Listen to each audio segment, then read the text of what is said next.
11ª giornata del campionato di eccellenza, ben ritrovati amici della Wii Sport. Antonio Caruè, lieto di raccontarvi della sfida andata in scena al Bonaiuto Somma di Mascalucia tra Catania, San Pio e Ionica. Da una parte la formazione di mister Giuseppe Anastasi, dall'altra quella di Mimmo Moschella che si schiera col 3-5-2 per affrontare questa sfida. Orazio Vittorio tra i pali, la linea difensiva come detto è formata da Erasimienko, Giuseppe Savoca e Cambria. Sugli esterni ci vanno Loria e Lombardo, a centrocampo schierati Monaco, Cardia e Ferraro, in avanti Arigò con Alessio Savoca.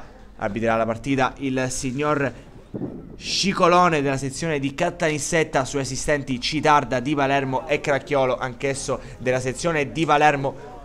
Scambio di saluti a centrocampo tra le due squadre. Tutto pronto per iniziare, maglia bianca e pantaloncini neri per quanto riguarda la Ionica. Dall'altra parte in maglia gialla e pantaloncini blu invece si schiera il Catania San Pio. Si può partire grazie alle immagini a cura di Francesco Monabito con il film del primo tempo. Subito un'offensiva da parte del Catania San Pio che sfonda qui sull'out di destra, pallone che entra in area di rigore, forse un tocco di Erasimienko sul giocatore lanciato a rete. Dall'altra parte però si scatena Savoca che semina il panico sulla destra, mette il pallone verso la porta. Bella l'uscita da parte di Gaetano Romano che evita il gol dell'1-0 alla Ionica. Qui ci riprovano ancora una volta i Santa Teresini, parata alla Spider-Man qui di Gaetano Romano che mantiene il risultato sullo 0-0. È impazzito qui Savoca e viene fermato così da un difensore. Forse esagera nella caduta il giocatore della Ionica, ma per il direttore di gara ci sono gli estremi per portare dal dischetto Monaco che affronterà Romano.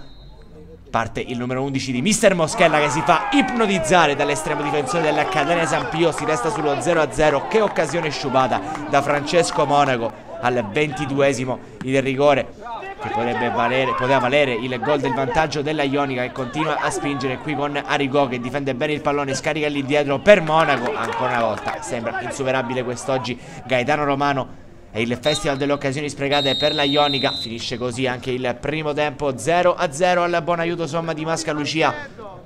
Pesa fino a questo momento il rigore sbagliato da Monaco, addirittura parato da Romano. Il migliore in campo della Catania San Pio, il migliore in campo fino a questo momento dell'intera gara. E ancora la Ionica a provarci qui il calcio d'angolo. Erasimienko mette il pallone all'indietro, conclusione potente, pallone che dà soltanto l'illusione di essere entrati in rete. Meriterebbe però il vantaggio la Ionica che qui ci riprova. Il pallone che viene scaricato all'indietro per Cardia che trova Monaco tra le linee. Ancora Francesco Monaco che fa 0-1. La Ionica è in vantaggio al Bonaiuto Somma di Mascalucia. Ha segnato Monaco che reagisce all'errore dal dischetto del primo tempo. Esplode la gioia dei Santa Teresini che meriterebbero di chiudere in fretta il match dopo tante occasioni. Finalmente è arrivato il gol che sblocca le ostilità in questo match contro il Catania San Pio. Ancora in avanti la Ionica, bella qui l'occasione per Loria che dà uno sguardo in mezzo, mette il pallone all'indietro, palla alta sopra la traversa di Ferraro. Primo cambio nella Ionica, esce Arigò al minuto 22 del secondo tempo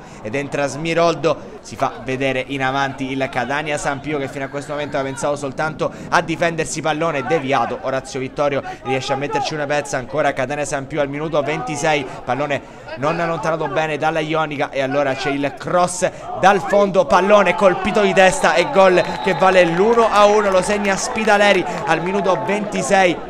Che peccato per la Ionica dopo tante occasioni. Il gol del vantaggio alla prima occasione realmente pericolosa del Catania San Pio è riuscito a trovare il pareggio la formazione di mister Anastasi che continua a spingere per cercare il gol della possibile beffa. Qui è Orazio Vittorio che deve superarsi. Esce anche Lillo Cardia ed entra la Forgia, prova a dare centimetri in zona offensiva ma il Catania San Pio che sfiora nuovamente il gol del possibile vantaggio. Qui il pallone che sfiora solamente il palo di Vittorio.